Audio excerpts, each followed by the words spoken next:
Hi friends, welcome to tech Ravi.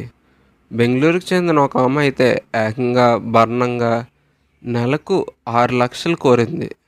సంవత్సరానికి కాదండోయ్, నెలకు 6 లక్షలు. 6 లక్షలు దేనికోసమని జడ్జి ప్రశ్నించగా తనకైతే మోకాళ్ళ నొప్పులు, ఫిజియోథెరపిస్ట్, పిల్లల కోసం, అలాగే ఖరీదైన బట్టలు, బొట్టులు, ఇంకా తనకైతే చెప్పులు, డ్రెస్సుల కోసం ఇవన్నీ చెప్పి ఏకంగా 6,15,000 అయితే భరణంగా కోరింది ఆమె. 6 లక్షలు అయితే దేనికని అని జడ్జి అయితే ప్రశ్నించింది. దానికైతే మాత్రం జడ్జి అయితే నిరాకరించారు. ఎందుకంటే ఇవైతే లగ్జరీగా ఉన్నాయి తప్పితే ఆమె కోరికలైతే, డిమాండ్స్ అయితే సరిగ్గా లేవని ఆమె చెప్పారు. అదేవిధంగా ఈ నిర్ణయం సరైందా? కామెంట్స్ చేయండి.